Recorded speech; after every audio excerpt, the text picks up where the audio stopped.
port activity happening there. And it is somewhat, Krishnapatnam also one can call it as a part of a Chennai cluster or southern cluster.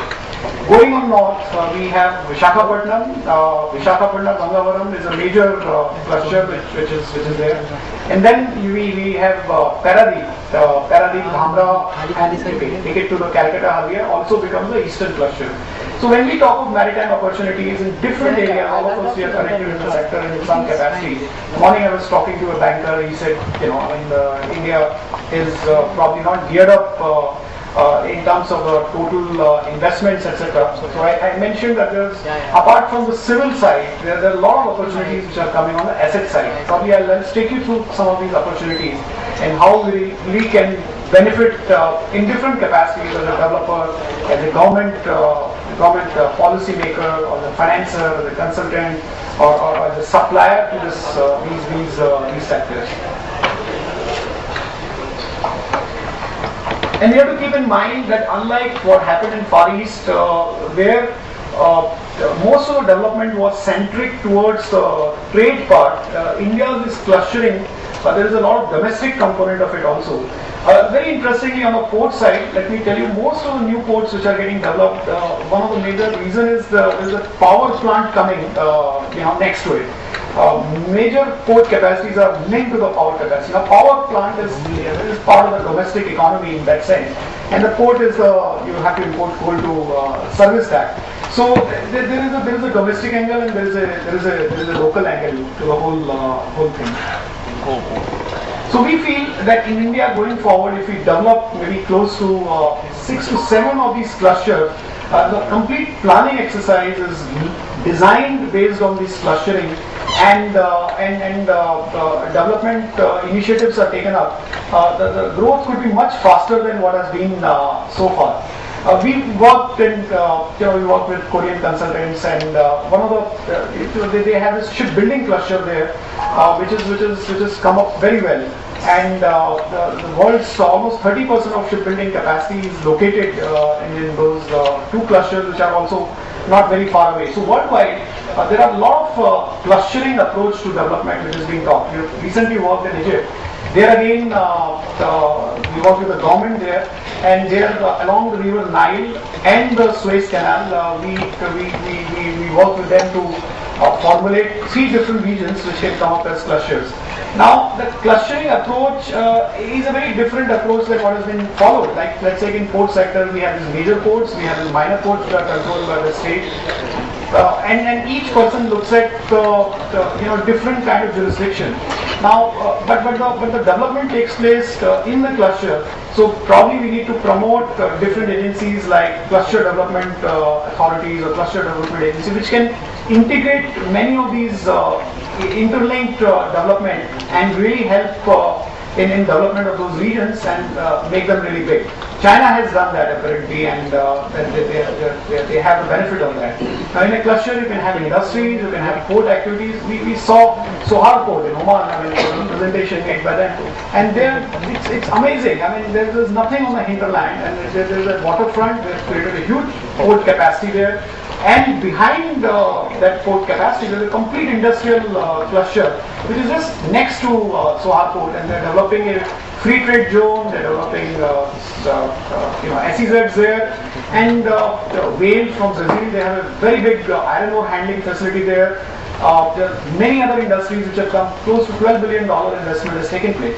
So Omanis, there is nothing much there, but at the same time, by developing the industry and the ports together, they are able to create large employment opportunity as well as large investments in those regions.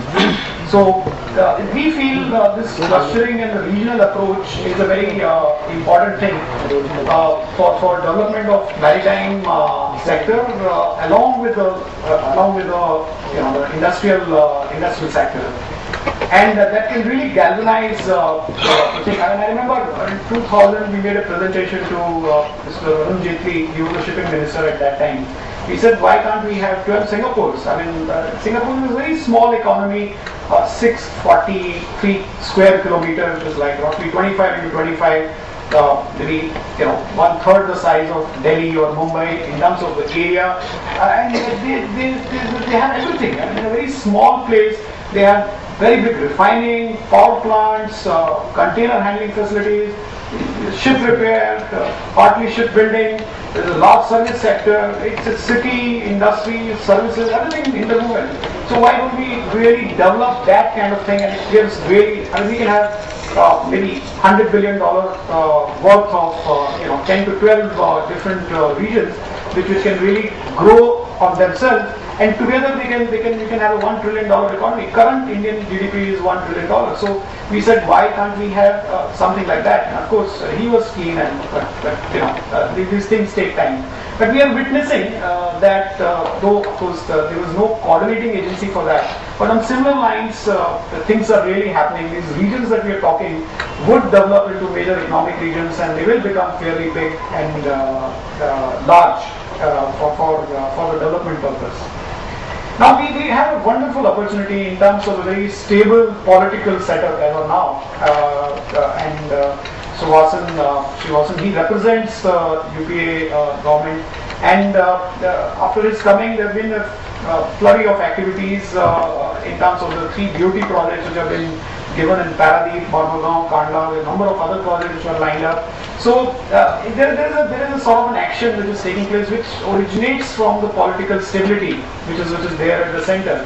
One doesn't have to really rely on many other constituencies within the government setup. Also, there is a need for privatization, which is of course happening in the form of PPP and BOT projects. Also the corporatization. I mean, yesterday I was with one of the port chairmen, in fact with Mr. Mohan Das, and we were discussing Secretary Shipping, that why don't we really do the corporatization. I mean, Mundra port is a shining example of one single port handling close to 40 million ton of cargo is valued at 25,000 crores. I mean, and I'm sure each of these major ports have the capacity, and probably there are hinterlands and the land banks which are much more precious than what Mundra has. And one can really create large enterprises out of these assets, maybe up to 2 lakh crores, something like 25-30 billion dollars worth of corporate entities can be created. And once you become a corporate entity, there are different ways. Your fundraising becomes easy. You don't have to go to the government that many times. He himself was telling me that it's very difficult. I mean, one of the biggest stumbling blocks in the development is a lot of these corporates, they come to us asking for opinion, asking for permission for setting up the different grades of investments or the rights given at the port level, and it really hinders. I mean, a lot of things can be done at a much lesser. The PPP process itself is very cumbersome. They have to go to the planning commission. Today, in fact, one of our team is Rohit is he is to go now, and there's a planning commission, and we have to really convince them that there is a project which has to be set up. There are too many questionings which happen.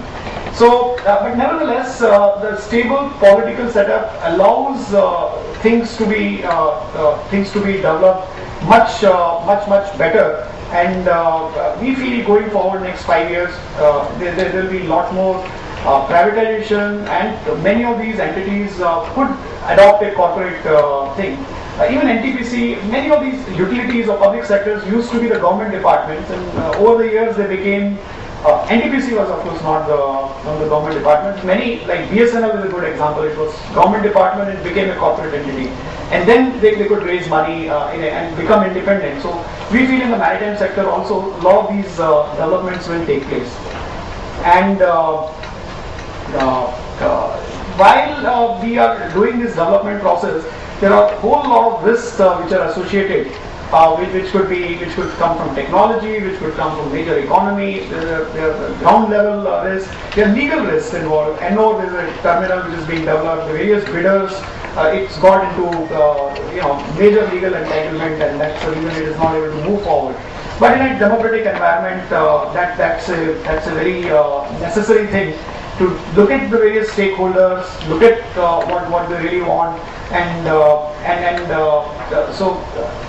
tsunami was a major risk. I mean, there was an earthquake in